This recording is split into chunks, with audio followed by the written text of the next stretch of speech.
kooru bay seex juróomi xëdd ci tey am nañ juróomi ndogu bis yaa ngi temp di dem koor gaa ngi daagu di wëy juróomi xëdd ci tey am nañ juróomi ndogu bis yaa ngi temp di dem koor gaa ngi daagu di wëy bay seex na tey maa ngi xëy pencum sëriñ Souhaïbou ziyaare sàkku fa ñaan bur yàlla dolli ma may jàmbaar ja jeexal dundam ci jàngale ak a yar bisam ba delsi na tey borom bi yàlla na ko fay taalam ba mooy li jafal sun taali jàngu yi yépp moo wuññi lëndëmu réer tàllamp njub du fay sharia jooy na ko daaw xaqiiqa jooy na ko ren jirim yi dootuñu dund lu tiis wi mel ni ki tey doktooru xol ba fi woon sayxul murabbi bu mag bàyyib sëriñ Abdoulaat Souhaïbou maa ni la cey sa mbinda tax ba nu xam luy sunna ak farata say tomba tax ba nu ràññee buumu yiw gi nu ngoy say junja tax ba nu xam buur yàlla xam yonenam tawxid bu set nga nu sax jàngal nu fiqh bu doy barkeb sa barke ba noo ngi sàkku barke ci yow baddil nu mucc gu ànd ak xéewal ak bari may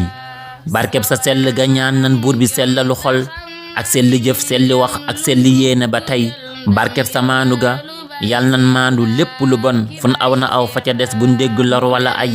borom bi sotti la yërmaaneeg ngërëm yu du dog bi jaahi ahmadna kay sipti balla ca ngay quraanu ak xasida yiy jolli fépp di riir yëngal na xol bi waral seex daanu jëll bu rëy jëllam bi yéeme na baay seex nee na jërtatee nañ jox ko boolu mbaxal ak ndox mu sedd ne guy nañ jox ko boolu mbaxal ak ndox mu sedd ne guy Habibi boisson La Fraise Fall Xuma Thiaroye librairie papeterie Cheikh Gaynde Fatma boutique Délices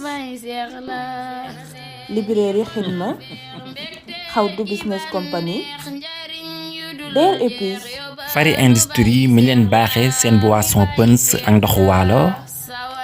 Confisen mi leen andil seen biscuit bége ak tàngal bége sëriñ Seexuna Ñang Karbala Touba Kër Ñang ñoo leen doon may kooru bay seex